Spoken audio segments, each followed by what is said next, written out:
నమస్తే మాధవి రెడ్డి గారు. Welcome to social post. Thank you.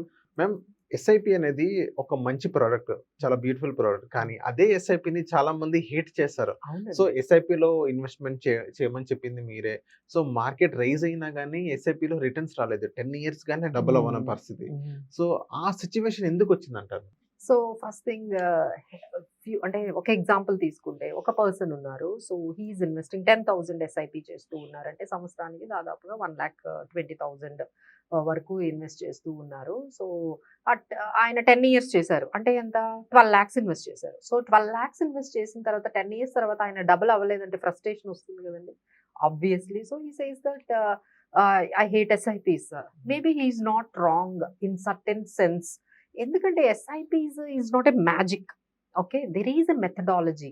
So ఆ మెథడాలజీ కానీ మనం అర్థం చేసుకున్నట్లయితే అప్పుడు మనకి ఎస్ఐపిస్ లో ఉండే ఆ బెనిఫిట్ అనేది, ఆ వెల్త్ అక్యుములేషన్ ఎలా జరుగుతుంది అనేది. ఈ రోజు నేను ఒక న్యూస్ ఆర్టికల్ చదివానండి. అందులో వరల్డ్ మొత్తం అన్ని కంట్రీస్ లో కూడా, అంటే ఎకానమీస్ లో ఎస్ఐపిస్ ఎలా జరుగుతూ ఉన్నాయి అనే దాని గురించి ఒక నోట్ వచ్చింది. అంటే డిఫరెంట్ అక్రాస్ టైమ్స్, అంటే 30 ఇయర్స్ 5 ఇయర్స్ చూసుకుంటే India has become one of the best place to do the SIPs అని చెప్పి వచ్చింది. అంటే ఇక్కడ 30 ఇయర్స్ ఎస్ఐపి చేస్తే ఆన్ అన్ యావరేజ్ మనకి 13% వచ్చింది, which is very highest in the world. అదే మనం యుఎస్ కానీ బ్రెజిల్ కానీ వాళ్ళు కూడా 11% 12% ఉన్నారు. ఇంకా చిన్న అంటే ఫ్రాన్స్ ఇలాంటి కంట్రీస్ అయితే ఎస్ఐపిస్ లో 3-4% వచ్చింది. సో అన్ని కంట్రీస్ తో కంపేర్ చేసుకుంటే 30 ఇయర్స్ అక్రాస్ తీసుకుంటే మనం 13%, అసలు ఓకే షార్ట్ టర్మ్ లో ఒక 5 ఇయర్స్ తీసుకుంటే 12% వచ్చింది. సో దిస్ ఈజ్ హౌ వాళ్ళు ఇచ్చిన మనము అది పక్కన పెడితే, సో ఇక్కడ ఏం జరుగుతుంది ఎస్ఐపిస్ లో అయితే మ్యాజిక్ అయితే జరగదండి. సో ఎస్ఐపిస్ లో వచ్చే వాళ్ళు క్విక్ గా వెల్త్ క్రియేట్ చేసేయాలి, క్విక్ గా రిచ్ అయిపోవాలి అనుకుంటే మాత్రం this is not the product. SIPs లో ఎప్పుడు మనకి మ్యాజిక్ కనిపిస్తుంది అంటే, మీరు 12 లాక్స్ పెట్టారు, మీకు దాని మీద వచ్చిన రిటర్న్ కూడా 12 లాక్స్ ఉందనుకోండి. అంటే మీరు పెట్టిన ఇన్వెస్ట్మెంట్ కన్నా దాని మీద వచ్చిన ఏదైతే ప్రాఫిట్ ఉంటుందో అది ఎప్పుడైతే ఎక్కువ అయిపోతుందో అక్కడి నుంచి మీకు మ్యాజిక్ కనిపిస్తుంది. అంటే లెట్స్ సే ఎగ్జాంపుల్, ఇక్కడ 12 ఇయర్స్ లో మీరు కానీ చూసుకున్నట్లయితే మీ ఇన్వెస్ట్మెంట్ 44%, రిటర్న్ మీకు ఒక 50% 55% వచ్చింది. అదే 16th ఇయర్ మీ ఇన్వెస్ట్మెంట్ ఓన్లీ 33% ఉంటుంది, బట్ మీకు వచ్చిన ప్రాఫిట్ 67% ఉంటుంది. అదే మీరు 20 ఇయర్స్ తీసుకుంటే మీరు పెట్టింది మేబీ 24% ఉండొచ్చు, బట్ మీకు వచ్చిన ప్రాఫిట్ 76%. అంటే మీకు ఎప్పుడు మీకు ఎస్ఐపి నుంచి ఎక్కువ బెనిఫిట్స్ వస్తాయి అంటే మీరు పెట్టిన ఇన్వెస్ట్మెంట్ కన్నా మీరు పెట్టిన ప్రాఫిట్, అంటే మీకు వచ్చిన ప్రాఫిట్. అంటే లెట్స్ సే ఎగ్జాంపుల్, మీరు 20 ఇయర్స్ కానీ పెట్టినట్లయితే మీరు పెట్టిన ఇన్వెస్ట్మెంట్ దాదాపుగా 24 లాక్స్. యెస్. 24 లాక్స్ లో మీకు అక్కడ మీకు వచ్చిన రిటర్న్ ఎంత అంటే ప్రాఫిట్ 76 లాక్స్. అంటే 76 లాక్స్ మీకు ప్రాఫిట్ వచ్చింది. మీరు పెట్టిన ఇన్వెస్ట్మెంట్ ఎంత 24 లాక్స్. అంటే మీకు దాదాపుగా 1 crore అయింది. సో మీరు పెట్టిన ఇన్వెస్ట్మెంట్ కన్నా ఎప్పుడైతే మీ ప్రాఫిట్ ఎక్కువగా ఉంటుందో అప్పటి నుండి అది మ్యాజిక్ అనేది వర్క్ అవుతూ ఉంటుందండి. కానీ ఎప్పుడైతే ఇప్పుడు మనం తీసుకున్న ఎగ్జాంపుల్ 10 ఇయర్స్ పెట్టేసి 8 ఇయర్స్ పెట్టేసి this is not working, this is very bad, SIPs మాకు వర్కౌట్ అవ్వట్లేదు అంటే definitely it will not work అండి. So it will work, started working only after 15 years, 10 years above 12 years నుంచి మీకు కొంచెం బెటర్గా, ఎప్పుడైతే అదే చెప్పాను కదా మీ ప్రాఫిట్ మీ ఇన్వెస్ట్మెంట్ని దాటేయాలి, అప్పుడైతే మీకు ఆ మ్యాజిక్ అనేది స్టార్ట్ అవుతుంది.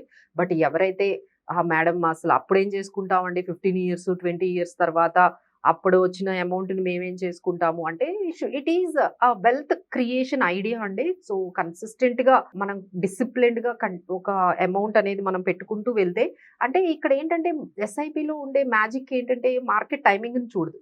మ్యామ్, కానీ ఇక్కడ మనం రివ్యూ ఉమ్, ఫండ్స్ మనం రివ్యూ చేసుకోవాలంటే మ్యామ్ ఈ అవును 10 ఇయర్స్ కానీ 12 ఇయర్స్ కానీ అలా పెట్టి అవును వదిలేయకూడదు. అవును ఈవెన్ అలా ఎస్ఐపి రూపంలో అలా పెట్టుకుంటూ కూడా పోకూడదు. అవును అవును. సో ఎన్ని ఇయర్స్‌కి ఒకసారి మనం వెరిఫై చేసుకోవాలి. మళ్ళీ ఫండ్స్ మనీ అటు ఇటు సో అడ్జస్ట్‌మెంట్ దట్ ఈస్ చేసుకోవాలి. బెస్ట్ ఎగ్జాంపుల్ ఏంటంటే, ఇప్పుడు మార్కెట్ ఫాలో అవుతుంది. మార్కెట్ ఫాలో అవ్వగానే ఒక్కొక్కరు ఒక్కొక్కలా బిహేవ్ చేస్తూ ఉంటారు. ఒకరు ఎలా చేస్తూ ఉంటారు, అమ్మో మార్కెట్ ఫాలో అయింది so we should add more amount.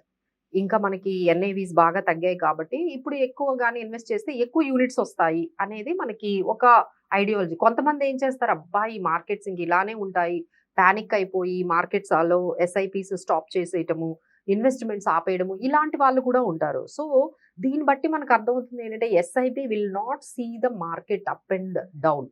ఓకేనా? సో, దీనివల్ల ఏమవుతుందంటే, మనకి మార్కెట్ హైలో ఉన్నప్పుడు మనం ఇన్వెస్ట్ చేస్తున్నాము. లోలో ఉన్నప్పుడు కూడా ఇన్వెస్ట్ చేస్తూ ఉన్నాము.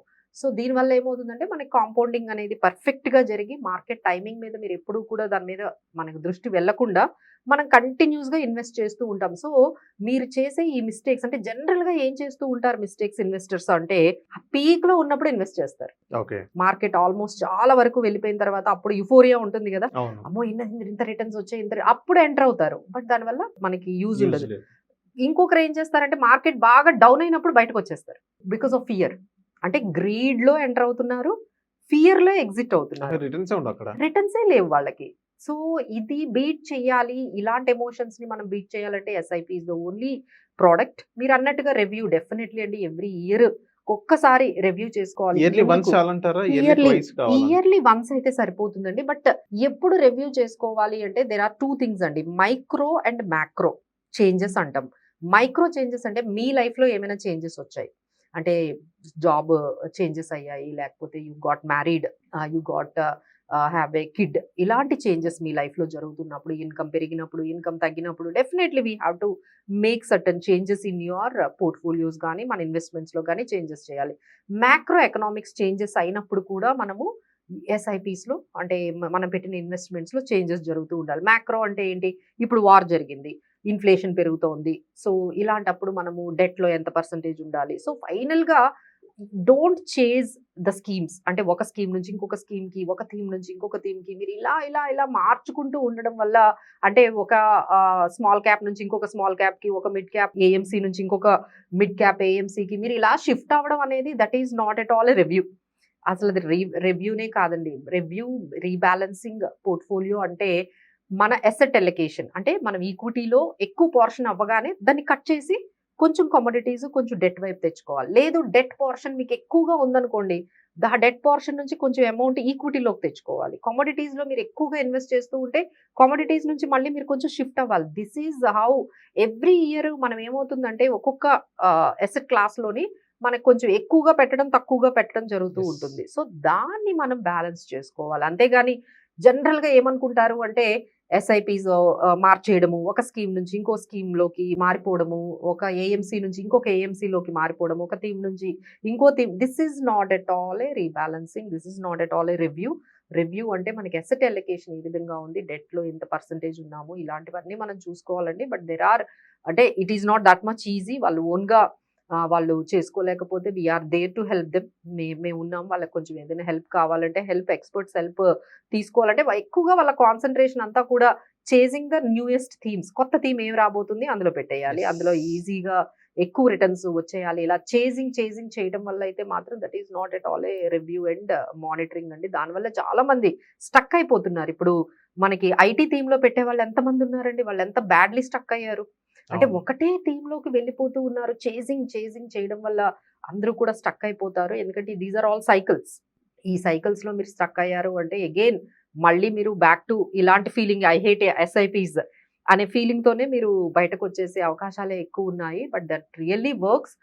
But that does not give you ఈజీగా మీరు ఎక్కువగా మనీ తక్కువ టైమ్‌లో రిచ్ అయిపోవాలంటే మాత్రం ఎస్ఐపి విల్ నాట్ హెల్ప్ అండి.